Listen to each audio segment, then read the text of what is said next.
Hey everyone, thanks for tuning in. This is Briefly Speaking, sharing headlines from around our world.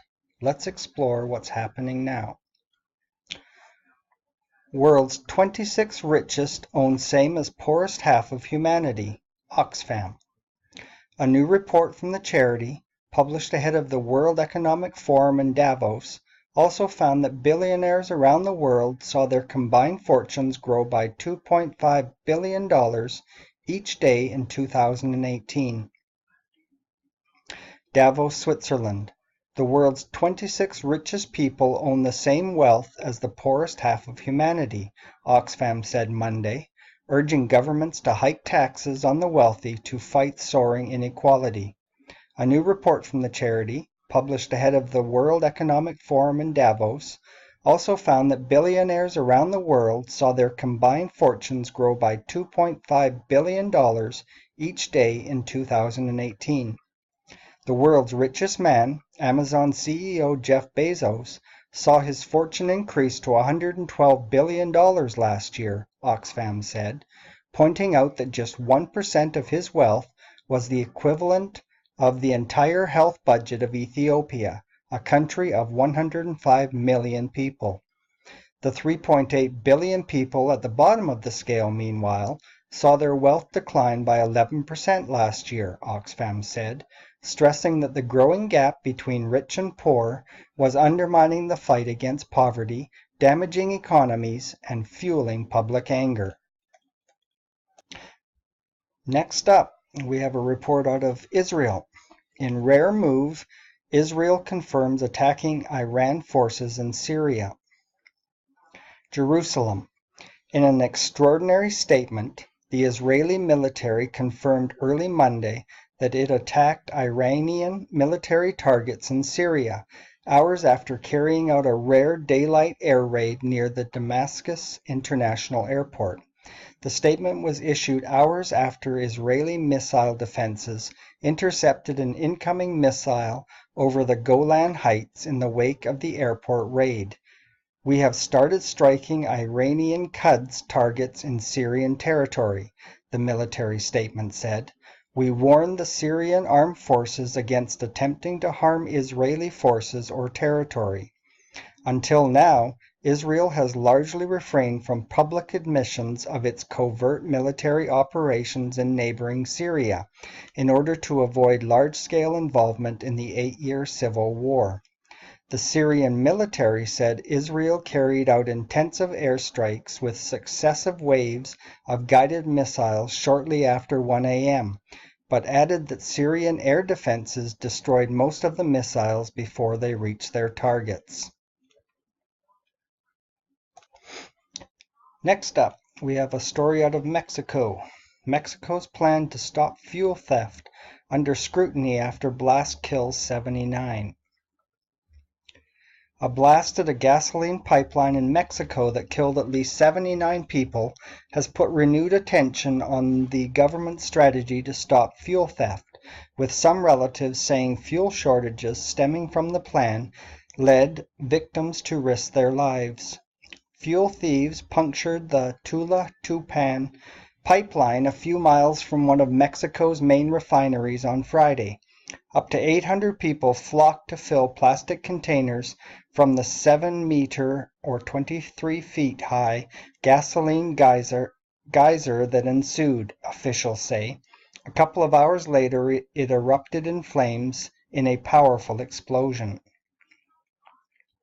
Late last month, President Andrés Manuel López Obrador launched a program to shut down an illegal fuel distribution network that siphons off about $3 billion worth of fuel annually from the state oil firm Pemex.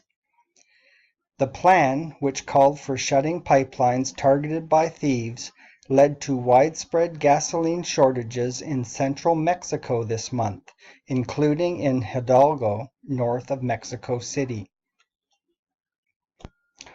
Now, an article out of Afghanistan. Taliban target military base, police center, killing 12. Kabul. A coordinated Taliban assault on a military base and police training center in eastern Afghanistan on Monday morning killed at least 12 and wounded over 30 people, provincial officials said. Nasrat Rahimi, deputy spokesman for the Interior Minister, said a suicide car bomber struck the base first, followed by insurgents who opened fire at the Afghan forces. At least 2 Taliban fighters were killed by Afghan troops, he added. A report out of Somalia says U.S. airstrike in Somalia kills 52 al-Shabaab extremists. Johannesburg.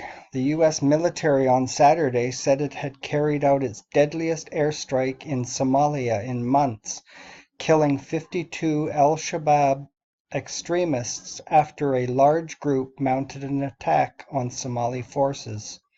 U.S. Africa Command said the airstrike occurred near Jalib in the Middle Juba region. There were no reports of Americans killed or wounded. Our next headline says, GoFundMe launches government shutdown relief fund. We are with you. Government workers, through no fault of their own, can't afford to put diapers on their newborns, said GoFundMe CEO Rob Solomon. Popular crowdfunding website GoFundMe on Saturday launched its own campaign to raise money for the hundreds of thousands of federal workers harmed by the ongoing partial government shutdown. The fund will distribute donations to several nonprofit organizations across the country that are providing assistance to government employees who have been furloughed or, if deemed essential, continue to work without pay during the shutdown, according to a GoFundMe press release.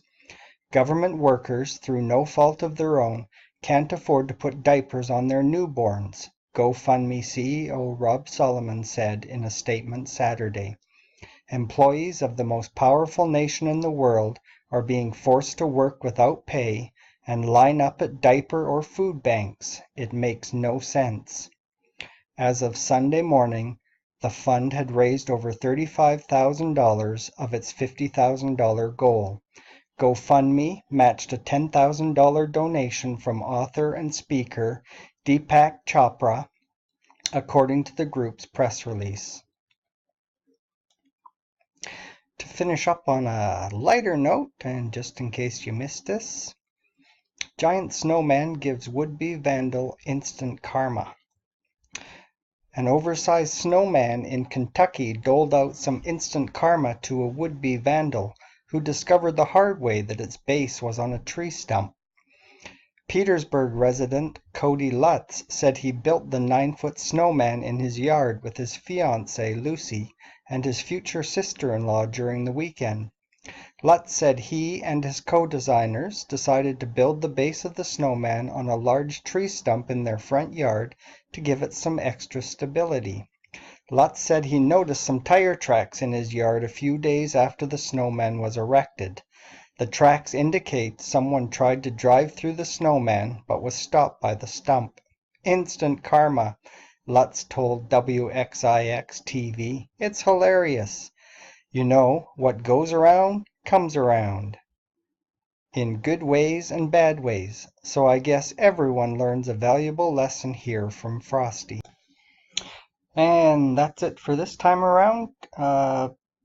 Thank you very much for listening to Briefly Speaking. Hit subscribe and like the video if you enjoyed the content, and please come back and check us out again. Bye for now.